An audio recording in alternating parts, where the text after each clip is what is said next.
नमस्कार, दृष्टि न्यूज में आपका स्वागत है। मैं हूं आपकी सतंकिता। चलिए बढ़ते हैं मुख्य खबर की ओर। मध्य प्रदेश में सरकारी कर्मचारियों को पदोन्नति का रास्ता साफ हुआ। लगभग 9 साल बाद पदोन्नति का रास्ता साफ। पदोन्नति की नई नीति पर आज कैबिनेट ने लगाई मोहर। कोर्ट में मामला विचाराधीन होने के कारण नहीं हो पा रही थी पदोन्नति में आरक्षण का भी प्रावधान रखा गया है। अनुसूचित जनजाति को 20%, अनुसूचित जाति वर्ग को 16% को पदोन्नति में मिलेगा आरक्षण। कैबिनेट की जानकारी देते हुए नगरीय प्रशासन मंत्री कैलाश विजयवर्गीय ने बताया कि इस पदोन्नति में कोर्ट में विचाराधीन प्रकरणों का ध्यान रखा गया, इसलिए इस पदोन्नति में कोर्ट मामलों का प्रभाव नहीं पड़ेगा। कैलाश विजयवर्गीय ने बताया कि पदोन्नति के बाद 2 लाख पद रिक्त होंगे, जिसमें नए भर्ती के द्वार खुलेंगे। पदोन्नति का लाभ लगभग 4 लाख कर्मचारियों को होगा। आगामी डीपीसी भी होगी। आज की बैठक में बिजली ट्रांसमिशन के सुधार हेतु 5,163 करोड़ रुपए की मंजूरी कैबिनेट से मिली है। कैबिनेट में नवीन आंगनबाड़ी खोलने और उनके पदों के लिए स्वीकृति दी गई।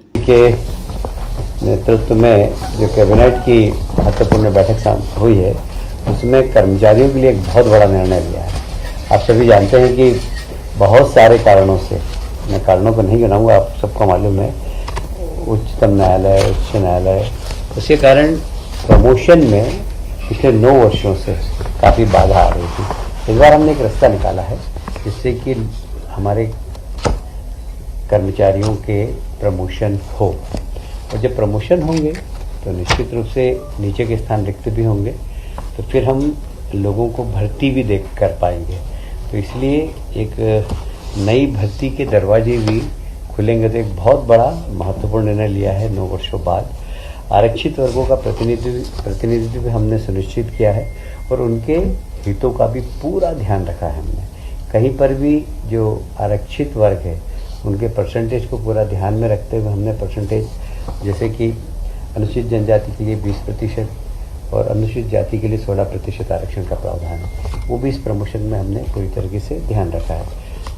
उच्चतम न्यायालय और उच्च न्यायालय के जितने भी आदेश थे, चाहे वो एम नागराज का हो, जनरल सिंह का हो, आर.के. सभरवाल का, इन सारे प्रकरणों की हमारे विधि विभाग से पूरी जानकारी लेकर वो प्रमोशन में किसी प्रकार की कहीं पर भी विधिक तकलीफ नहीं आए, इस बात में ध्यान रखते हुए हमने पूरी प्रमोशन की नीति बनाई है।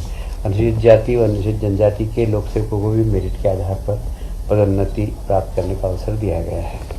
वर्तमान वर्ष में आगामी वर्ष की रिक्तियों के लिए पदोन्नति समिति की बैठक कर चयन सूची बनाने का प्रावधान किया गया है, अर्थात अग्रिम डीपीसी के प्रावधान भी किए गए हैं। ये बहुत महत्वपूर्ण हिस्सा है कि अग्रिम डीपीसी के प्रावधान भी अब प्रारंभ हो गए हैं।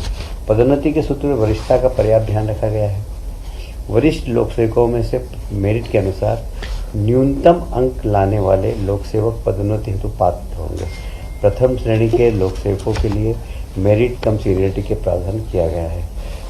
पदोन्नति के सूत्र में कार्यदक्षता को प्रोत्साहित किया जाना लक्षित है। पदोन्नति के लिए अपात्रता का स्पष्ट निर्धारण किया गया है। किन परिस्थितियों में कोई लोक सेवक अपात्र होगा एवं दंड का क्या प्रभाव होगा, यह स्पष्ट रूप से उल्लेख किया गया है। कई बार हम लिफाफे में बंद करके उसके प्रमोशन को रोक देते हैं, तो कौन कौन से कारणों से लिफाफे बंद होंगे, इसको हमने बहुत स्पष्ट किया है।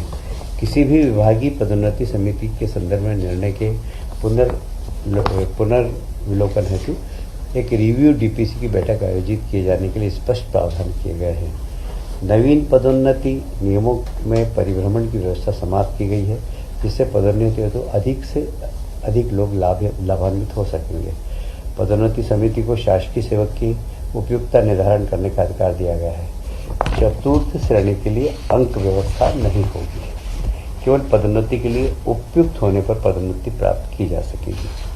सरकारी सेवा के लिए किसी वर्ष में की गई आंशिक सेवा को भी पूर्ण वर्ष की सेवा माना जाएगा।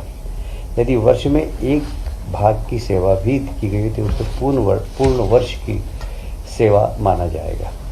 यदि किसी वर्ष में 6 माह की गोपनीय प्रतिवेदन उपलब्ध है तो उसे पूर्ण वर्ष के लिए मान्य किया जाएगा। कई बार ये जो हमारी सीआर को लेकर पदोन्नतियाँ रुक जाती है, पर यदि 6 माह की भी अगर उसकी सीआर है तो उसको वर्ष भर की माना जाएगा और उसकी पदोन्नति में वो रुकावट नहीं होगी। यदि गोपनीय प्रतिवेदन उपलब्ध नहीं होने के कारण किसी भी पदोन्नति रुकती तो उसे पदोन्नति प्राप्त होने पर पूरी वरिष्ठता दी जाएगी। अप्रत्याशित रिक्तियों को चयन सूची, प्रतीक्षा सूची से भरे जाने का स्पष्ट प्रावधान किया गया है, क्योंकि जितनी भी इस प्रकार की रिक्त पद हैं जहाँ पर अप्रत्याशित रूप से भरे जाते हैं, उनकी सूची भी प्रतीक्षा सूची से भरे जाने के प्रावधान है। प्रतिनियुक्ति पर भेजे गए शासकीय सेवक जो आगामी वर्ष अर्थात पदोन्नति वर्ष में उपलब्ध नहीं होंगे के पद के विरुद्ध पदोन्नति का प्रावधान किया गया है। कई बार जब किसी व्यक्ति को बाहर भेज देते हैं किसी दूसरे उसमें, तो उसका पद रिक्त हो जाता है, वहाँ पर हम पदोन्नति कर सकेंगे। गोपनीय प्रतिवेदन से यदि कोई गोपनीय प्रतिवेदन NRC नो रिपोर्ट सर्टिफिकेट सक्षम स्तर से स्वीकृत अवकाश पद ग्रहण काल अथवा प्रशिक्षण के कारण है अथवा गोपनीय प्रतिवेदन में निर्धारण समय पर स्वमूल्यांकन के साक्ष्य हैं, तो ऐसी स्थिति में गोपनीय प्रतिवेदन की अनुपलब्धता के आधार पर पदोन्नति नहीं रोकी जाएगी।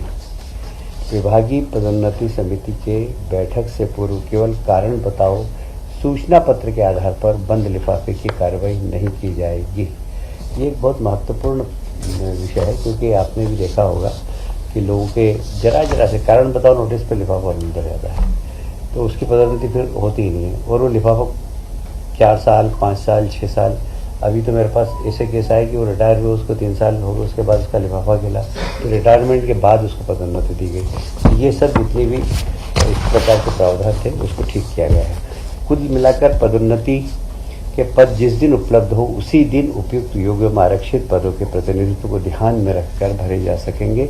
इस तरह के प्रावधान किए गए हैं। लगभग 2 लाख रिक्त पद सर्जित होंगे ताकि प्रशासन में सुधार एवं कार्यदक्षता बढ़े।